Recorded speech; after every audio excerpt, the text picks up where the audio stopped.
A Patrick Sycamore story. Alice Within the Fog by Dakota-Storm, Boggan, Thompson. Part 1. Cornwall is known for many things. Old buildings, shut down tin mines, culture, food, and of course their holiday trade.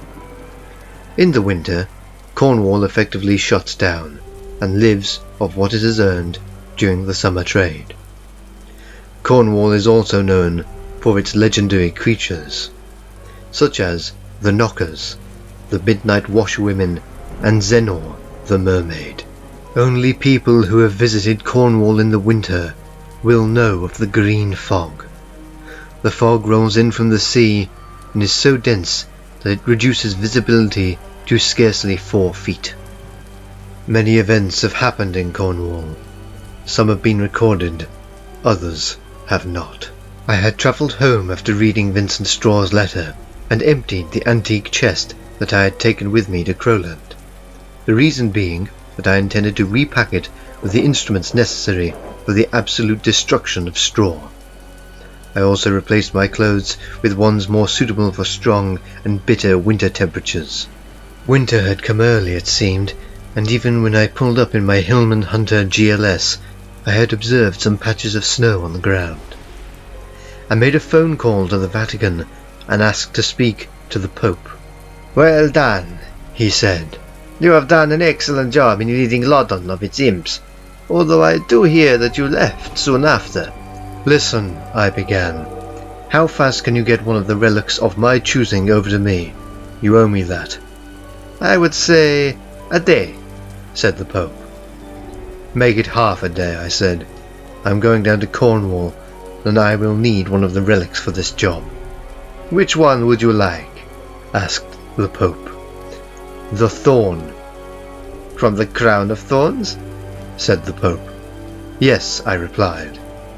"You are asking for something that holds significant religious value," said the Pope. "But, as per our agreement, I will have it sent to you immediately by helicopter." "No trickery," I said. There was silence down the phone for a moment before the Pope replied, "No trickery." "You know where I live." "Thank you," I said, before putting down the receiver. If I was going to fight Vincent, then this holy relic would most definitely come in handy. I knew for a fact that the thorn had the ability to destroy immortality. I had read about it in the Codex and made a mental note of it. I knew that the Pope would have the thorn delivered to me in less than half a day, so I had just enough time to rest and have a bite to eat.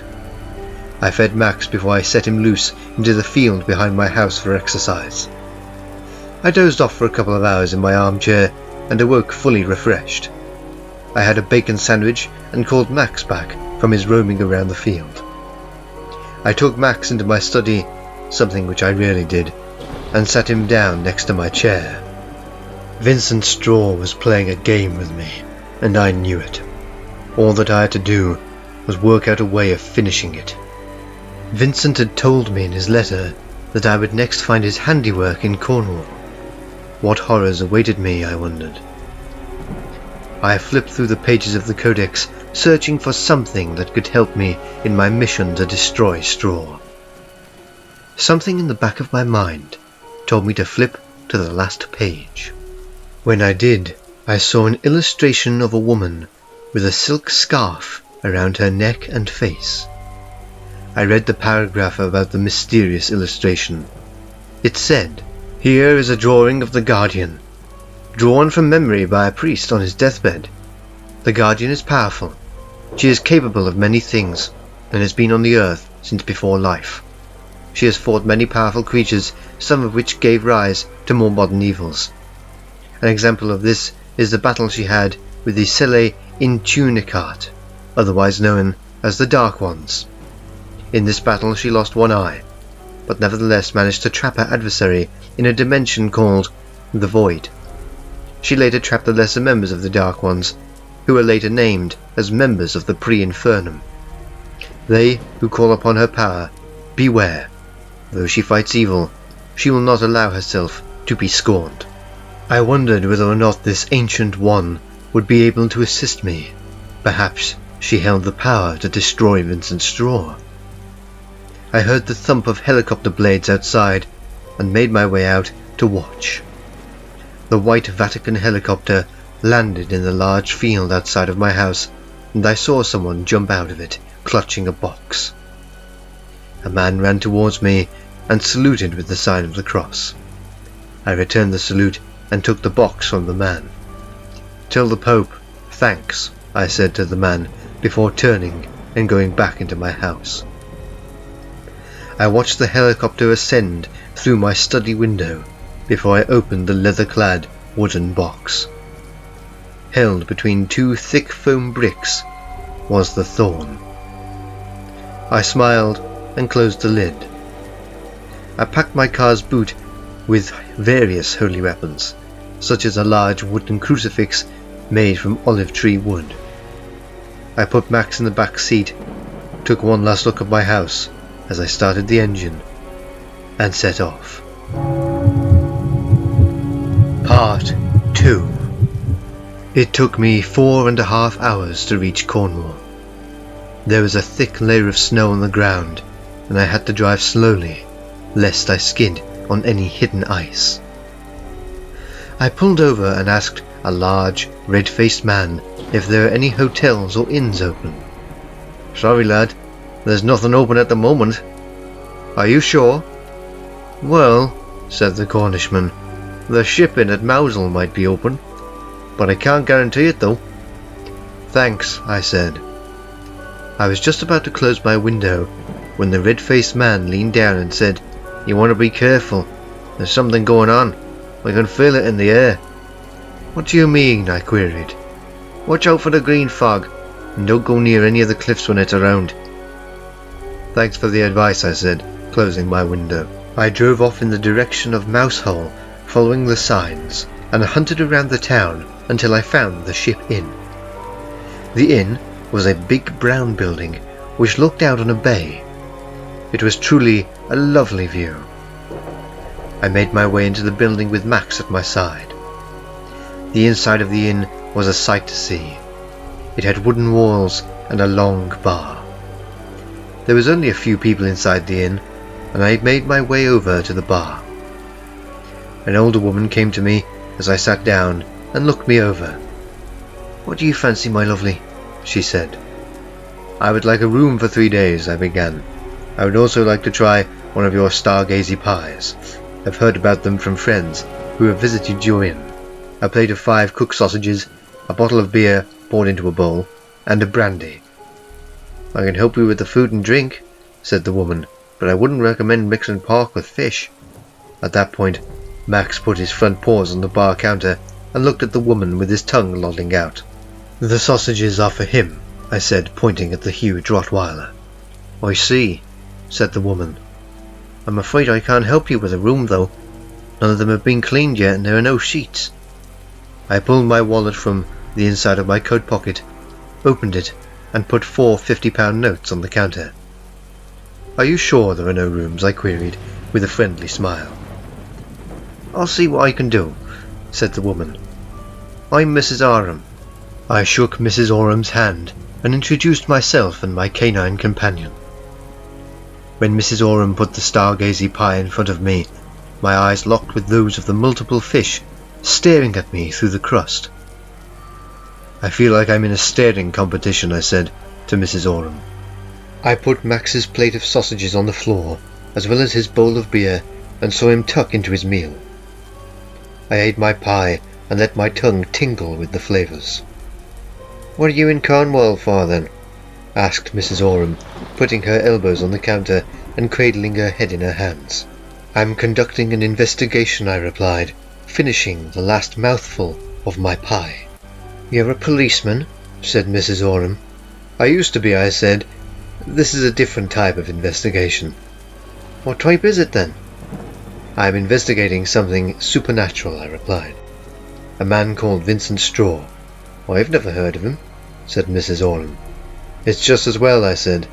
"He is truly the most evil creature to ever walk the earth." I heard Max bark loudly and I turned to see why. A large, burly-looking man was standing, looking at the Rottweiler, swiping his hands out in front of the dog. "I'd stop," I said. "Who's gonna stop me?" the man said. "You?" "I won't need to stop you," I said. "Owen, stop it," said Mrs. Oram. "Why are you protecting us wuss?" said Owen. "Max," I said, noticing that the Rottweiler stiffened up and looked at me. "Speak." The huge dog launched himself at the big Cornishman and knocked him down onto the open floor of the inn. The man tried to punch Max on the side of the neck, but missed thanks to the dog's agility. Max scratched through Owen's coat and drew blood. "I hate it when people think that they can be rude and get away with it," I said to Mrs. Oram, who was still cradling her head in her hands. As Max grabbed Owen's throat between his jaws, I said, "Be still." The Rottweiler stopped moving, as did Owen. I walked over to the two still figures and bent down close to Owen's face. "I would recommend apologizing," I said. Max looked at me with his eyes, waiting for my next command. "I'm sorry," said Owen, struggling to breathe a little. "Here's what's going to happen," I said. "You're going to buy me, Mrs. Oram, and my friend Max a drink. Then you're going to clean up any blood that's on the floor. And then you're going to go home. Understood?" "Yes," said Owen. "Release," I said to Max. The Rottweiler let go of the man's throat and sat back down next to my seat. As I sat back down, Owen got up and put a £10 note on the counter. "I'd like to buy the three of you a drink," he said. "Good man," I said with a smile. While Mrs. Oram poured 2 brandies and refilled Max's bowl with beer, Owen mopped up his spilt blood and left. Part 3. Mrs. Oram showed me to a small room with moss-green walls and garishly bright yellow curtains. Mrs. Oram also made arrangements for Max to sleep in the kitchen. I carried my cases of equipment up to my room and arranged them into one corner. I was just about to leave my room when I heard a loud tapping. I looked around the room but saw nothing. As I turned again to leave, the tapping began again.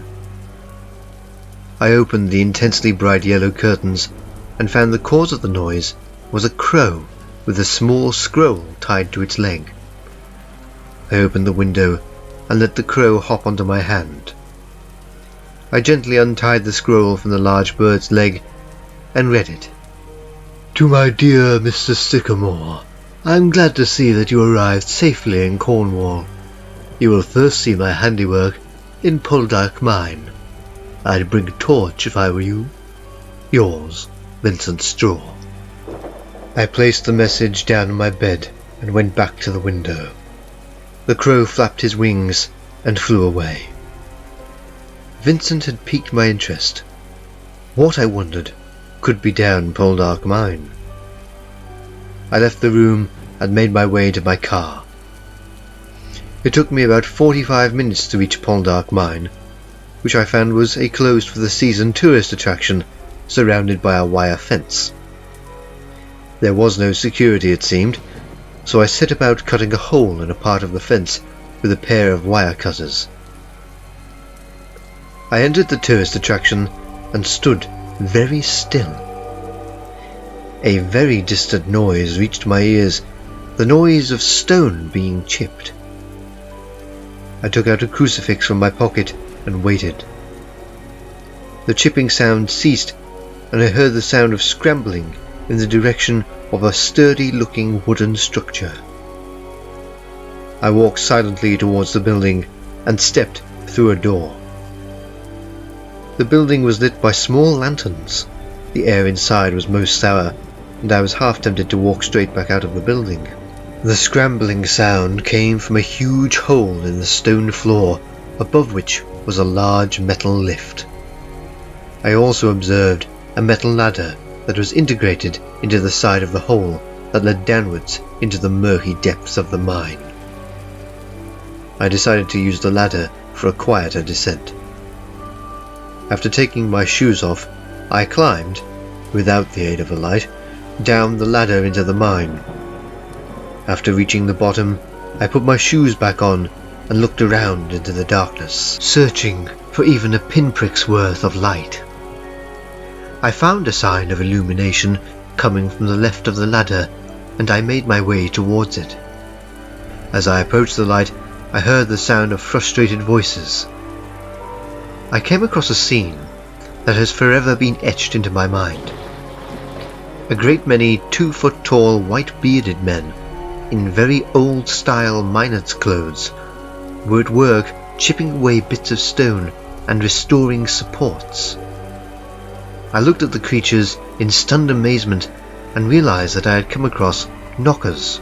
I heard someone yell, and I looked around to see the source of the exclamation. All of the knockers fell silent and stared directly at me. One of the knockers, about a foot taller than the rest, walked up to me and said to his fellows, "It's a man." A low murmuring rose from the crowd of knockers. "What do you want here?" queried the large knocker. "I'm here to find the handiwork of Vincent Straw," I replied. The knockers all seemed to gasp and look at each other. "We might be able to help you there," said the large knocker. "What's his name?" called someone in the crowd. "My name is Patrick Sycamore." "My name's Keaton," said the large knocker. "We've had some trouble recently in the mines. Something keeps attacking us." "What does it look like?" I asked. "Ugly," said Keaton. "Does it have any particular physical features?" I asked with a smile. "Well," began Keaton, "its skin is red and scaly, and it's got a huge pair of wings." "It's a demon," I said. "We were going to try and kill it ourselves tonight," said Keaton, "when it came up from the tunnels. We intended on using our pickaxes on it." "That won't work, I'm afraid," I said. "Why?" "A demon must be killed with something holy. It's not something that you can just clobber to death." "I see," said Keaton. "Could you kill it?" "I could," I replied. A deafening roar rose from one of the tunnels. "What's coming?" someone shouted. "I need everyone out of the mine now," I said to Keaton. "It will be done," said the knocker, reaching into his pocket and pulling out a small whistle. Keaton blew the whistle, and the crowd of knockers began to rush past me towards the exit. "What will you do?" asked Keaton. "Kill it as fast as possible," I replied. "Take this," said the knocker, passing me his small pickaxe. "It'll bring you luck." "Thank you," I said. Keaton ran off behind me, and I picked up one of the oil lamps. I began to walk towards one of the tunnels when I saw something move in the shadows. Something big. The demon was upon me before I realized it, its clawed hands grabbing my shoulders and pulling me towards it. I struck wildly and saw in the light of my lamp that I had struck it in its face, or as I should say, one of its faces. I had no recollection of ever being in combat with a two-headed demon. The monster dropped me onto the ground and roared loudly. "I am Patrick Sycamore," I exclaimed. "I have come to kill you." The monster tried to claw me with one of its huge hands and missed by inches. I observed at the time that this demon was on all fours and was more of an animal than a member of the fallen angels. I rushed towards it and used the pickaxe to slash its arm. All of a sudden, I heard a noise behind me, and I soon found that the knockers had decided to assist me in my efforts to kill the beast. I heard cries of "Our mines!" and "For freedom!" and I joined them in their cries. A group of knockers had managed to completely slash the flesh off of the demon's left arm and were making quick work of the exposed muscle. The monstrous demon roared in pain before swiping at the crowd of knockers with its right arm. I ran at the beast and jumped between its heads, landing on its back, where I found a few very surprised knockers hard at work destroying the monster. I took a bottle of holy water from my pocket and poured it onto a spot in the center of the demon's back.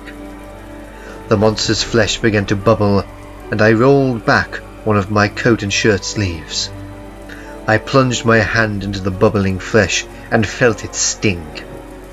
I pushed my hand through and felt it reached the beast's chest cavity. I retracted my hand, pulled out my crucifix from my pocket, and plunged it back in again. I heard the beast scream in agony, and I yelled above it for everyone to run. Jumping down from the beast's back, I picked up a couple of injured knockers and ran to the exit as fast as possible. I found that the lift had been sent down and was waiting for the last few stragglers to get into it.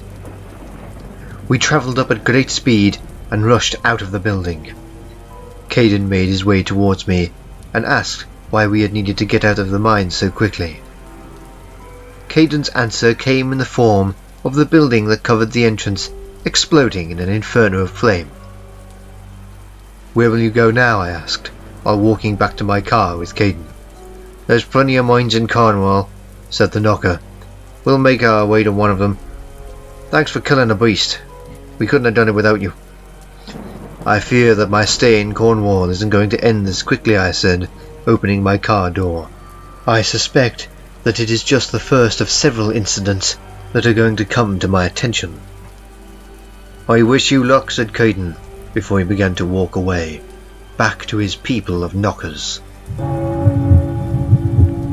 Part 4. As I arrived back at the ship inn, I thought that I heard a beeping sound coming from my back seat. I turned off the engine and span round. To my surprise, sitting on my back seat was a cardboard box and a note which was resting on top of it. I picked up the note and quickly read it through. "Hello, Sycamore. I knew you would be able to defeat my beast. Time is running out. Can you get rid of the explosive device? 30 seconds. Starting from now. Yours, Vincent Straw." I jumped out of the car, opened the back passenger door, and picked up the box. Whatever type of bomb Vincent had used, it was damned heavy. I ran to the rail that prevented people from falling into the bay and threw the offensive item into the water with all of my strength. I ran back to my car and got inside just as a huge plume of water rose from the bay. After the water had fallen from the sky, I got back out of my car and made my way into the ship inn. Before I entered the building, I noticed that there was a greenish tinge to the air. I found Mrs. Oram cleaning her tables and whistling a tune. When she saw me, she asked, "What was that noise outside? You didn't crash, did you?" "It was just some kids messing around in the street," I replied. "They knocked over a bin. I told them to put it back into its proper place and go home." "I shouldn't even be out," said Mrs. Oram with a note of concern in her voice. "Not with the fog due to arrive." "Is the fog green?" I asked. "It is," replied Mrs. Oram. "Did you see it?" "Yes," I said. "I noticed a tinge in the air." "There's something wrong with that fog," said Mrs. Oram. "Something insidious. It's tainted with death." "Is it now?" I said, more to myself than to Mrs. Oram. "You going to bed now, Mr. Sycamore?" asked Mrs. Oram. "Yes," I said. "I don't think that I'll get much sleep though." "Oh, why's that?" "Just a feeling," I replied. "Just a feeling."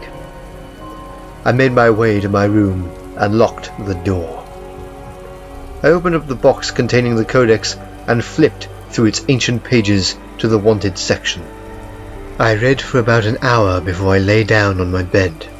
According to the codex, fog can hold the spirits of the dead.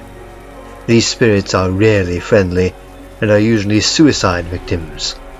I had read in newspapers at different points in time about people in Cornwall jumping from the cliffs after folding up their clothes and leaving them in a neat pile. After looking on the internet, I discovered that some 3,000 to 4,000 people had committed suicide by jumping from Cornwall's cliffs in the last century. Usually, fog will hold on to about 500 spirits, but I believed that the green fog in Cornwall had collected the spirits of the dead for centuries and could be holding an uncountable amount. I let these pieces of information tumble around my mind while I slept. I awoke with a start. Someone was breaking through the downstairs window and not doing a very good job of it. I opened one of my cases and pulled out a silver crucifix that I'd found once whilst wandering around a derelict Scottish monastery. It had been sticking out of the mud, surrounded by nettles, and I had brought it back to my home and cleaned it up. I walked steadily down the stairs and fully expected to see some sort of demon. Surprisingly, I found a skinny lad reaching for a phone on the wall. He was dressed in tight jeans and a vivid blue sweatshirt. "You've got to help me," he cried. "It took them." "What took who?" I asked. "Some giant man," said the lad. "He must have been 8 feet tall. He ripped Greg in half. He's coming for me next." "Who are you?" I asked. "Why are you in Cornwall?" "I'm part of a group of paranormal investigators called the Ghost Seekers. We had heard about a house that was supposedly haunted by a dead woman's spirit. We didn't find one, so we came here to have some fun. Then we saw him, a huge man, climbing one of the stairwells that fishermen use to get from their boats to dry land. He didn't come from a boat, though. He just appeared out of the water." "You must have done something to annoy him," I said. "We asked him if he was all right," said the lad. "He just grunted and asked where he could find someone called Patrick something or other." "What's going on down here?" asked Mrs. Autumn, storming down the stairs in her fluffy white dressing gown. "This lad has broken in through one of your windows to escape an 8-foot giant, who he says ripped one of his friends in half." "What a load of rubbish," said Mrs. Autumn. "He must be on drugs. I'm calling the police." "I don't think that's necessary," I said. "I think that we're about to get confirmation that this lad's story is true." "Why'd you say that?" "I just heard heavy footsteps outside the door." As I finished speaking, the door shattered inwards, and a huge, stooping figure stepped through the doorframe. The giant was a sickly white colour with not a hair on his body. He wore a pair of water-soaked trousers and rotting leather shoes. "Sycamore," he said in a thick Russian accent, "the hour of your death has come." "If I've got an hour left to live, then I should have enough time to deal with you," I said. The giant lunged at me and tried to grab my arm in a huge hand. I stepped easily to the side and touched the silver crucifix to his back. The giant winced a little before swinging his arm at my chest. I jumped back, causing him to miss by inches. "What is your name?" I asked. "Sergio," the giant replied. The monster picked up a chair and threw it at me. I stepped to the side and found my situation to be rather difficult. Sergio the giant had the reflexes of a panther and the strength of 10 men. I couldn't get close enough to touch him with my cross, which I realized is exactly what I was going to have to do. I jumped onto a chair and leapt at the huge man, waiting for him to grab me by the legs. Sergio did exactly what I had predicted he would do. He grabbed me by the legs and grinned. I soon wiped the grin off of his face when I pressed the silver crucifix hard against his bald head and sent him sprawling. The giant let go of me before falling, and I landed heavily on my back.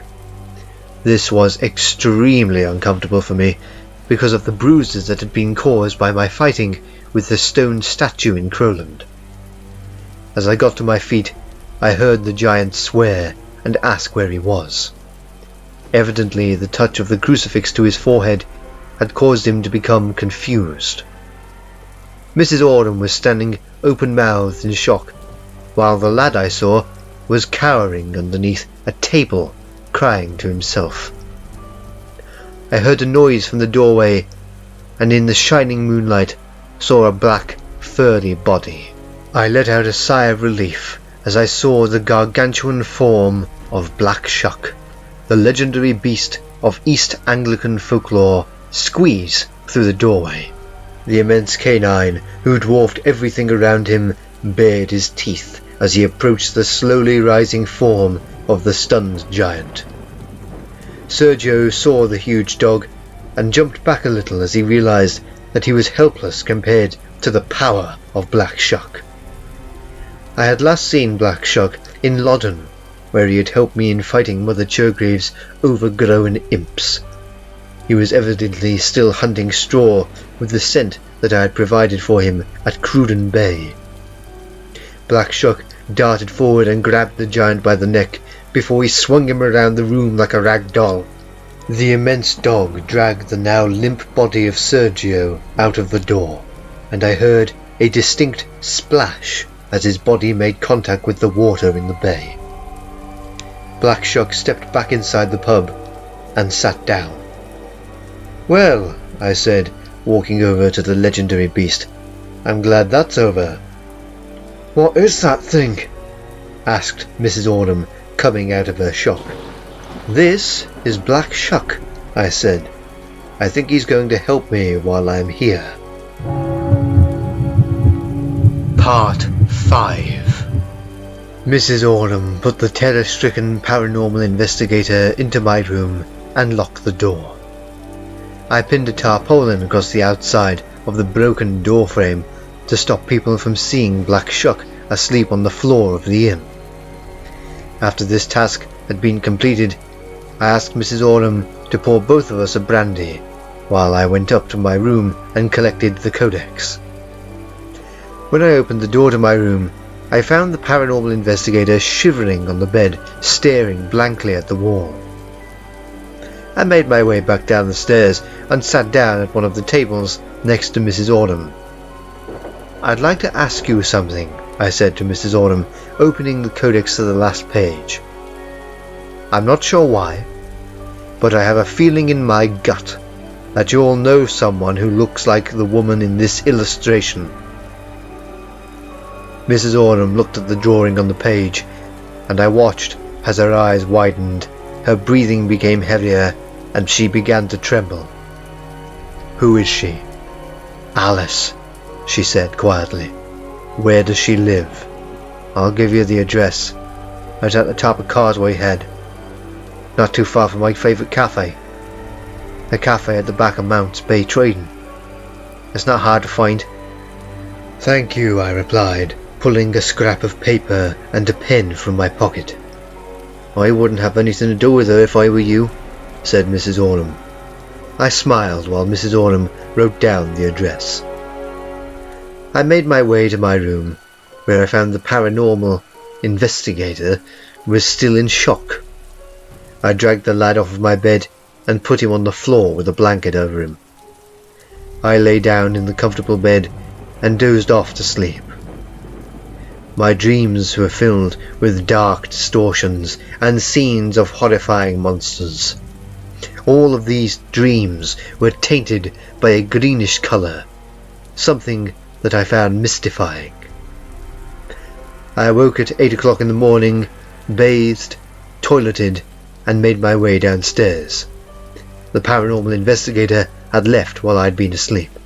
Mrs. Autumn was nowhere to be seen downstairs, so I decided that she must have still been in bed. I made my way to the kitchen, where I cooked up some bacon and eggs for myself while I grilled some sausages for Max. I ate my breakfast, washed up the dishes, and made my way to the car with Max and the case that held the codex. When I had come downstairs, Black Shuck had still been asleep. I just hoped that he didn't wake up while I was out. I turned on the radio and tuned it to the vintage channel that played mostly 1930s to 40s music. When I tuned in, putting on the Ritz by the Phil Spittleny Orchestra and the Danforth Sisters had just come onto the air. It happened to be one of my favourite pieces of dance music. It took me about 20 minutes to reach Causeway Head in Penzance and park up. I walked along the high street for a while with Max on his leash. I went into a few shops along the way and bought myself a fridge magnet and a stick of rock. After reading the address on the piece of paper that Mrs. Autumn had written on, and asking a passerby for the general direction of the location, I found the house. The house was small, and its walls were a shiny granite grey. Its windowsills were painted a deep blue, and a similar colour had been used for the curtains. I walked up the short path in the front garden to the house and knocked thrice on the black wooden door. I heard the sound of footsteps from within the house, and I moved a small distance away from the door so that I did not impose on the personal space of Alice, as Mrs. Oram had called her. The door opened a crack, and I saw a face, partially covered by a silk scarf, present itself. "Can I help you?" said an old but strong voice. "I am looking for a woman who goes by the name of Alice," I said. "I have been led to believe that this is where she lives." "Aye, she lives here," said the woman. "May I come in and speak with her?" "You may." The black door opened further, and the small old woman walked down her hallway. I followed her after telling Max to sit outside the house. The small old woman led me to the living room of the house. "I'll make us a cup of tea, boyo," said the old lady, who disappeared into the kitchen for a few minutes. The term boyo, for some reason, made me feel young again. The small old woman came in and placed a tray with 2 cups of hot steaming tea and a packet of custard creams onto a coffee table. "Do you take more sugar?" asked the woman. "No," I replied, "but thank you for asking." "Would you like a biscuit, boyo?" queried the old lady. "Yes, please," I returned. The small old woman passed me my cup with 2 custard creams on the saucer. I took a bite of one of the biscuits and was stunned at how excellent it tasted. "Are you Alice?" I asked. "I might be," said the old woman. "If you were her, would you know anything about the Dark Ones?" "If I were her, then maybe I would," the woman replied. I took a sip of my tea, which I discovered was Earl Grey, and tasted better than any other cup that I had had before. "I have information that I wish to share with Alice," I said. "I require her assistance in thwarting a great evil. Do you think that she would help me?" "She might, boyo," said the old lady. "Am I in the company of Alice now?" I asked. "Quite possibly," said the woman, adjusting her scarf. As the old woman adjusted her scarf on her face, I caught a glimpse of a dark hole where her right eye should have been. At this point I realized that this was her way of confirming that she was Alice without verbally admitting it. "Will you help me?" I asked. "I might," said Alice. "Of course, I would have to know the problem. Right, boyo?" "Would you like the elaborate version of the problem or the simple one?" I queried. "The simple one, my handsome." "I believe that I will need, say, no more than 2 words to describe the problem." "Go on," said Alice, sitting back into her chair. "Vincent Straw." I saw a slight tension appear in Alice's shoulders, and the room in the air became cool. "Tell me more," said Alice. Part 6. After about an hour and a half of talking to Alice about the situations that I had found myself in with Vincent Straw, I found my throat dry. The old lady got up from her seat and made her way to the kitchen, for which she soon returned with more tea. "Do you have any questions?" I asked, after taking a sip of tea. "No," Alice replied. "Do you have any advice?" "No," said Alice. "What should I do?" I asked. "Kill him," said Alice. I felt oddly satisfied with Alice's answer. I don't know why, but I did. "I'm going to the shops," said Alice. "I need to get some eggs. You can help me put my coat on." Alice finished her tea, got up from her chair, and made her way into the hallway. I followed and helped her to put on a knee-length black overcoat. We stepped outside and were greeted by Max. As we walked to the end of the short path, Alice made an almost silent remark. "You should talk to William Maguire from Liverpool. He might be able to help you." At the end of the path, I thanked Alice for her time, and we separated. I had forgotten about Bill. he had helped me in destroying the evil that was Granny Rambles. As I walked back to my car with Max, I remembered an article in Reuters that I had read recently about the Liverpool Echo having access to a huge amount of historical files. If there was anyone who would be able to tell me anything about Vincent Straw, then it would be Bill. I drove back to Mrs. Oram's inn and entered the building through the back door. Mrs. Oram had left a note in the kitchen explaining that she had gone out to buy a few things from the shops and that she'd be back at about 3 in the afternoon. I made my way to the staff room and found the phone. I called the operator and asked her to connect me with the chief editor of the Liverpool Echo's office. "Just a moment," said the operator in her mechanically saccharine sweet voice. The phone began to ring and someone picked up the receiver. Bill's voice caused my receiver to vibrate. "Simpkins, if I've told you once, I've told you 1,000 times. Stop calling my office. You failed to get the story done on why people in this city don't like Bounty chocolate bars. Just because you don't like them doesn't mean you have the right not to do your job. And just for your information, I happen to like Bounties. They're the perfect combination of coconut and chocolate." "Bill," I interrupted. The chief editor went silent before saying, "Is that you, Patrick?" "It is," I replied. "I rather like Bounties as well." This comment resulted in an eruption of laughter from Bill, which lasted a good 2 minutes according to my wristwatch. "It's been over a year since we've spoken," said Bill. "What do you need?" "I need all of the information that you can gather on a person called Vincent Straw." "Hold on a minute," said Bill. "Did you say Vincent Straw?" "I did." "Strange that you mentioned it. I've been skimming through a new database of files we've recently gained access to, and that particular name keeps popping up in the mythological section." "Really?" I said. "Yes," said Bill. "Do you know that Vincent comes from the Roman name Vincentius, which was derived from Latin vincere, meaning to conquer? Apparently this name was popular among early Christians, and it was borne by many saints, and as an English name, Vincent has been in use since the Middle Ages, though it did not become common until the 19th century. To conquer, I muttered to myself. Tell me more." "It seems," began Bill, "Vincent Straw has been involved in one way or another with every terrible thing that humanity has done for the past 5,000 years. It begins around the time of the civil wars between Hordesburg and Snefurka. Its existence is disputed, but the tomb which held Snefurka's body contained hieroglyphs to do with a tall man who brought about his downfall.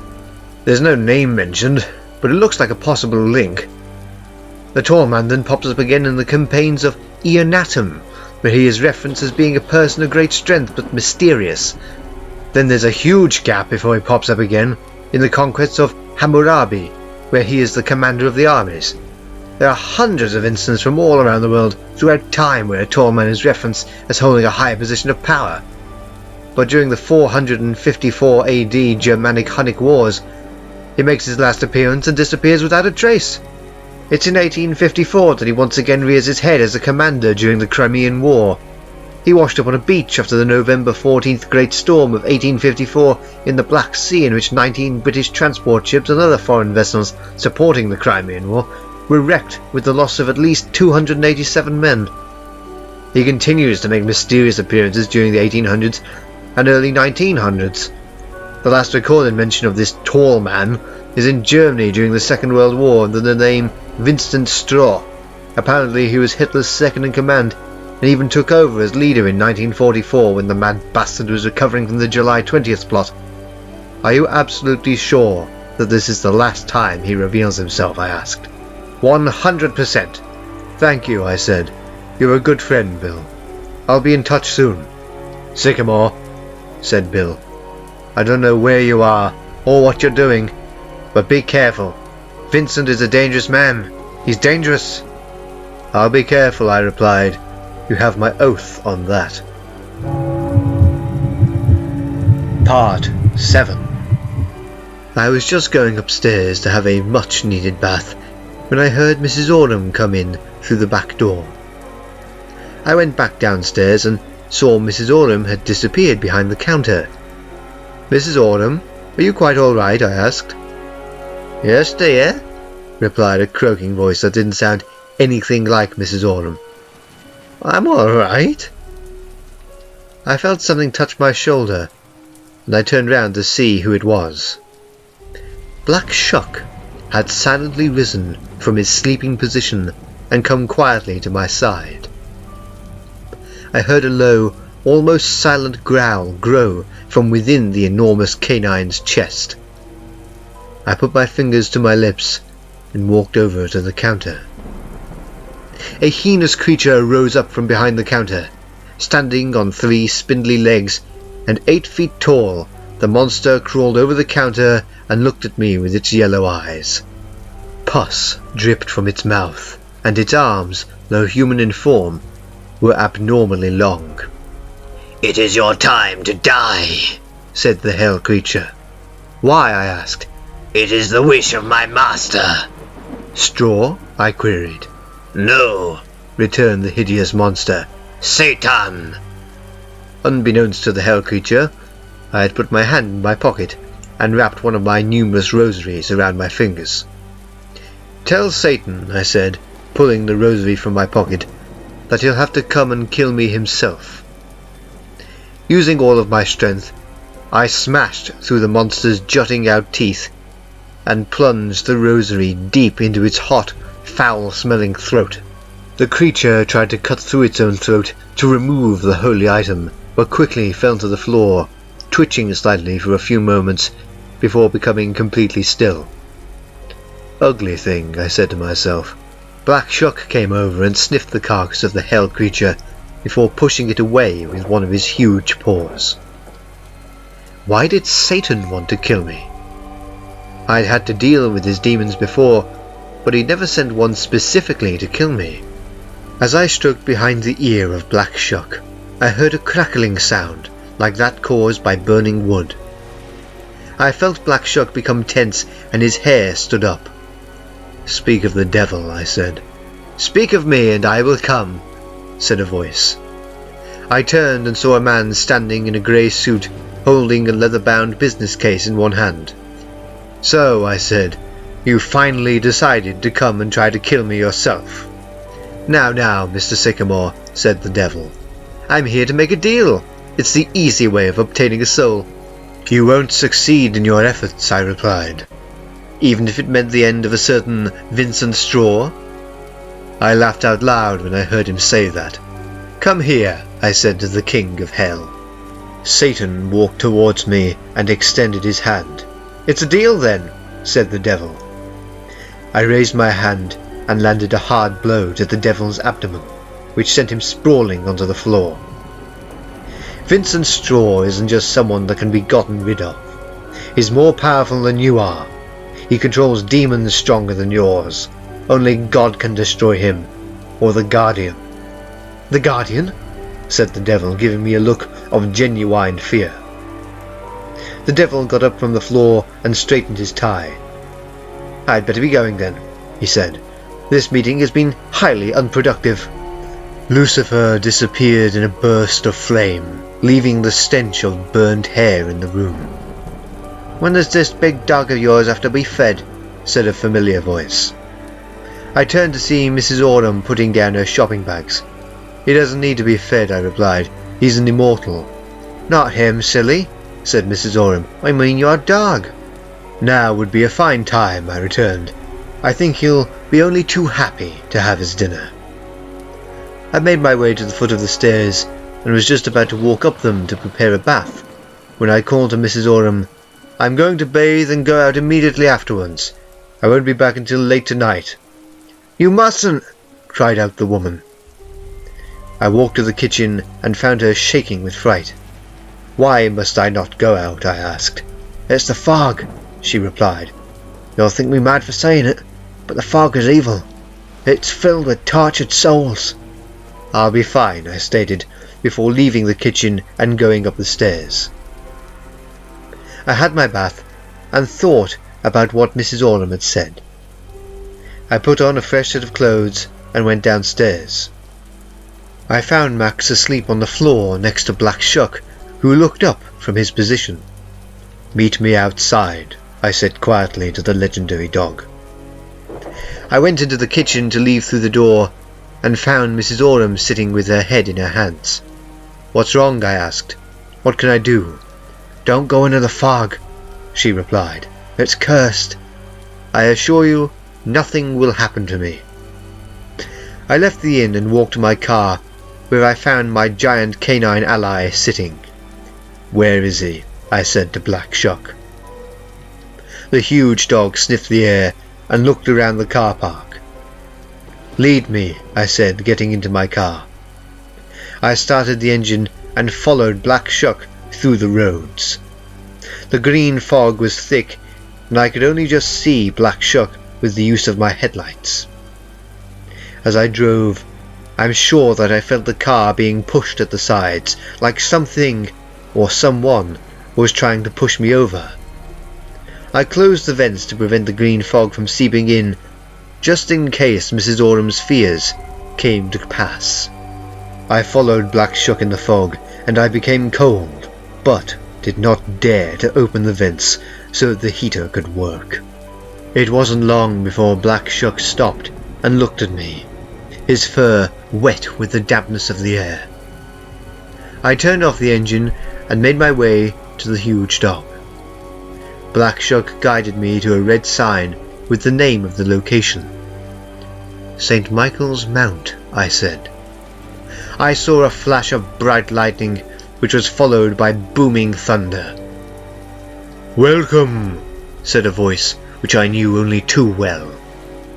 "Vincent," I cried, "I am going to stop you, even if it costs me my life." "You will not succeed," said Vincent's voice, which seemed to be coming from the castle on the island that was slowly becoming visible as the fog drifted away from it. "But you will still lose your life." I felt within my inside coat pocket and made sure that it contained the box that held the thorn that I had obtained from the Vatican. I whispered into Black Shuck's ear to stay where he was. I began to walk down the damp, dark causeway to the castle. Part 8. The causeway was somewhat slippery, and I felt as though a great crowd was watching my every move. There probably was. Lightning flashed in the sky, thunder boomed, and it began to rain. "Come," Vincent taunted. "Soon this will all be over. For me, anyway." "That is correct," I said, half to myself, half to Vincent. "For you." I reached the island and walked along its dark, foggy streets. The castle loomed like some squatting troll beneath a bridge, waiting for prey to walk by, so that it could snatch the victim. I heard growls from the bushes, footsteps behind me, whispers in my ear, but I ignored them. A red glow came from the windows of the castle and grew brighter as I approached it. "I hope the rain isn't too cold for you," Vincent's voice said. "I wouldn't want you to catch a cold." "I would travel across the Arctic if I had to," I returned.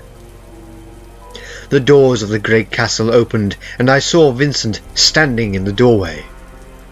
I took my favourite exorcist's crucifix from my pocket and rushed the figure. As I impacted with Vincent, I found myself in a cloud of black, buzzing flies. "Stop playing tricks," I yelled. "I've had enough of you.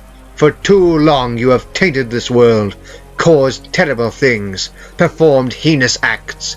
If you have any honor left in your black soul, then come and face me yourself." I heard the sound of gigantic footsteps behind me and span round. Two huge demons, some 15 feet tall, were walking towards the doorway. They had huge hands, and their fingers were tipped with long black nails. "I'll face you when I feel like it," said Vincent. I pulled a rosary from my pocket and threw it at the doorway and said a quick prayer, sealing the doorway and thus stopping the demons from entering. The two monsters stopped and were just beginning to walk away when Vincent's voice said, Don't leave, you fools! What can one rosary do to you? Evidently, Straw didn't realize that the rosary was a seal, and I watched with an odd sense of satisfaction as the demons bent down to get through the doorway, and whilst crawling past the rosary, caught fire. Their skin burst into flames, and the smell of burning flesh filled the air. "You see, Vincent," I said, "I can play tricks too." The ground beneath me began to rumble, and I saw it explode 10 feet away in a shower of stone and earth. A huge, centipede-like creature had risen from the ground and stared down at me. Its peculiar black eyes seemed to pierce my very soul. I ran to a narrow corridor and heard the monster pursue me on its many feet. I pulled a bottle of holy water from my coat pocket and pulled out the cork. I stepped out of the corridor and faced the beast. As soon as it saw me, the monstrous creature started towards me. Its jaws opened, and I felt its hot, putrid breath on my face. I threw the open bottle of holy water into the monster's open mouth and rushed back to the narrow corridor. The beast's cries echoed through the castle, and I smelled the odour of burning. I walked back out of the corridor and saw that the centipede-like monster was lying on its back with its undercarriage on fire. "We can still make a deal," said a voice behind me. I turned and hit out, landing the devil himself a blow that sent him sprawling onto the floor. "I won't make a deal with you," I stated. "If you're so worried about Vincent stealing your bloody thunder, then why don't you do something off of your own back?" "Aha!" I heard Vincent's voice say. "Lucifer himself has come to stop me." "You are right," the devil said to me. "I will fight him myself. Maybe then you'll realize that I am the stronger force of evil." A whirlwind of black smoke span before us, and I watched as Vincent walked out and looked with piercing eyes at Satan. The devil raised one hand and sent forth a ball of white fire. As it was about to strike, I saw Vincent wave one hand in the air, which sent the fireball in another direction. "My turn," said Straw. Raising both of his hands, Vincent shot bolts of lightning at his adversary. The devil was thrown onto his back, but was soon on his feet again. I watched Lucifer focus his mind and try to trap Vincent in a box of hellfire. Vincent laughed and walked through the fire. "So, this is the best a fallen angel can do," said Straw. The devil rushed at Vincent with his fist raised to land a devastating blow. Vincent grabbed the devil's hand with ease and said, "You are the master of hell. Whenever you make a deal, you look into your victim's soul and see what it is like." Vincent seized Lucifer's head and held it to his. "Look into my soul," said Straw. "Look deep, look hard, and then compare me to yourself." The devil's eyes locked with Straw's, and I watched as his face contorted with horror. Lucifer's whole body quivered and he collapsed to the floor. Vincent walked away slowly. I ran over to the devil and found him shivering. "Hell is frozen over," he said. "He tricked me! Me!" "What do you mean?" I said. "Through my link with hell," replied Lucifer. "He has turned it into an icy wasteland. I must go and thaw it out. Now!" I stepped back and watched as Lucifer, the fallen angel and ruler of hell, seemed to try and open his fiery portal, but instead became frozen. The devil was dead. "Vincent," I yelled, "you faced the devil. Now face me. Or do you fear me, a mere mortal?" I heard laughter ring through the air. I felt a hand land gently on my shoulder and Vincent's voice say, "You can strike the first blow. I was still holding my exorcist's crucifix, and so, when I span round, I pressed it hard against Vincent's chest and punched him in the chin. Vincent looked down at the cross that was pressed against his chest and began to laugh. Straw grabbed the cross and threw it to one side. "That might work on some, but not me," he said. "Let's fight," I said. I landed a blow to Vincent's chest and sent him to the floor.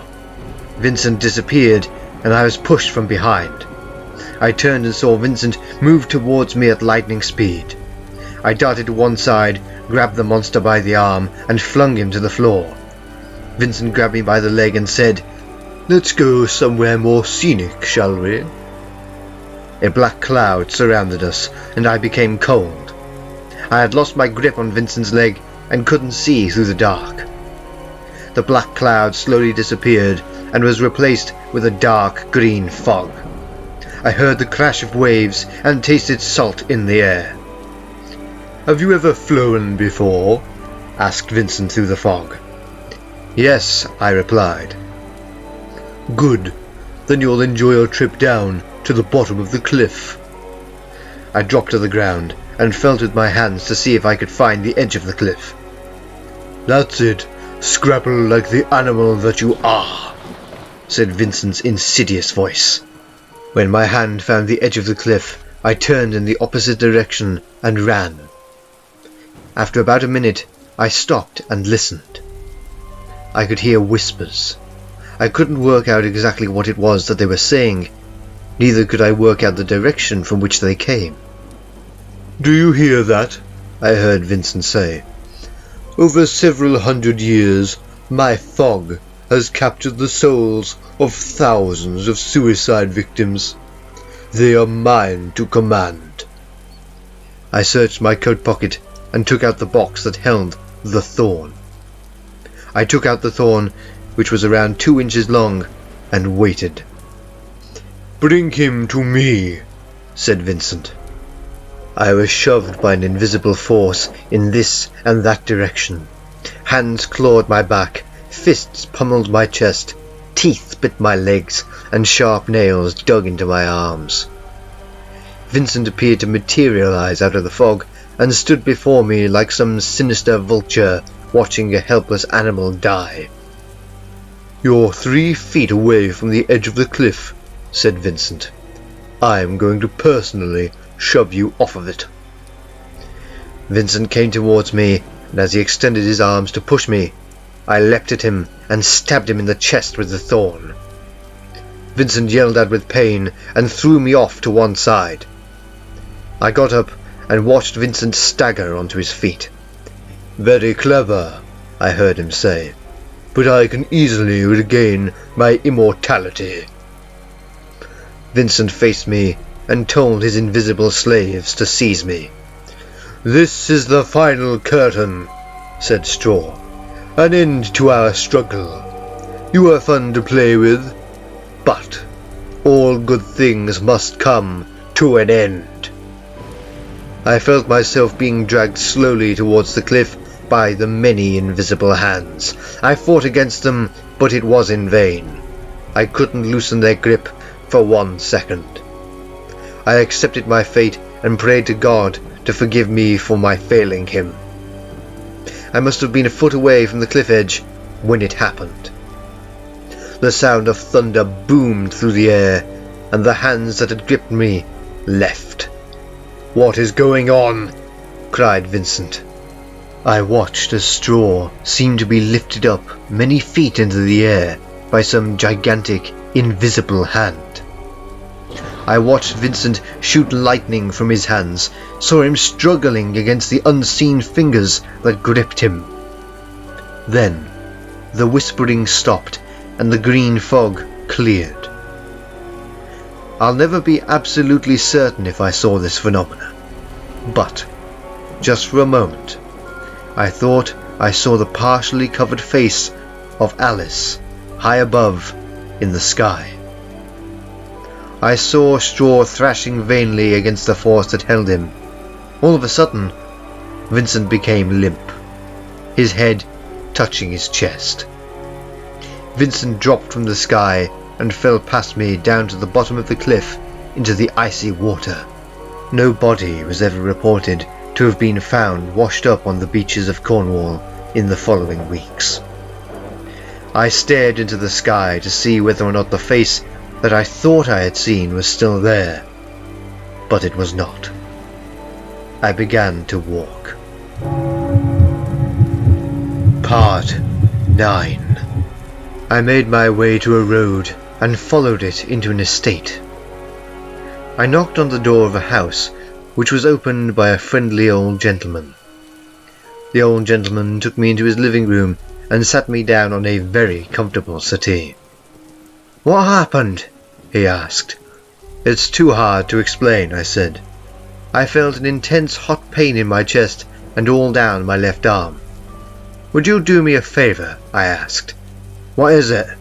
asked the old gentleman. "Would you call an ambulance? I do believe I'm having a heart attack." The old man called the emergency services and explained what was going on. I fell unconscious at intervals and soon found myself in an ambulance. "What happened?"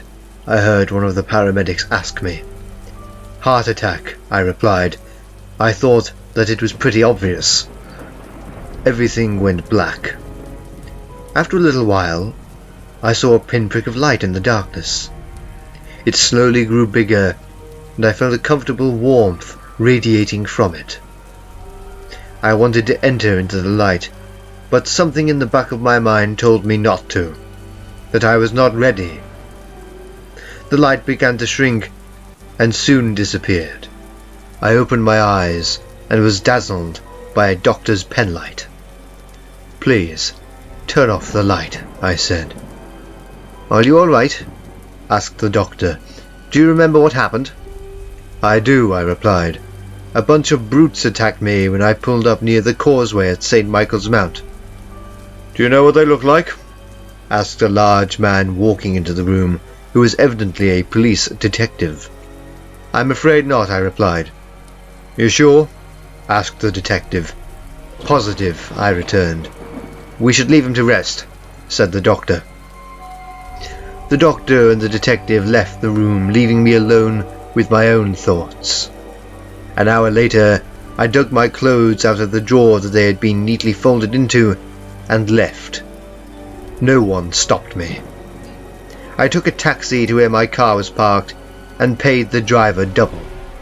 I wondered if Black Shuck had left and gone back to his home, or if he was currently asleep on Mrs. Oram's barroom floor. I got into my car and drove to Causeway Head in Penzance. I parked up and made my way to a cafe restaurant and bought 2 bacon rolls and 2 cups of coffee. I walked down the street and made my way up Alice's path. I heard someone say something about me being mad, but I ignored them. I knocked on the door and heard someone slowly walk to it. The old door opened and I saw Alice look at me. "Hello, my handsome. Would you like to come in?" "Yes, please," I replied. I bought us some breakfast. We made our way into the living room and sat down. I handed Alice one of the bacon rolls and cups of coffee, and we sat eating without speaking a word. After we had drunk the coffee, Alice asked me a question. "Is your problem gone?" "Yes," I replied. "Gone forever, I believe." "Good," said Alice. "Very good, my lovely." For just a moment, I thought that I saw the flicker of a smile on Alice's face. "Can I interest you in a cup of tea?" Alice asked. "Yes, please," I replied. "That would be delightful."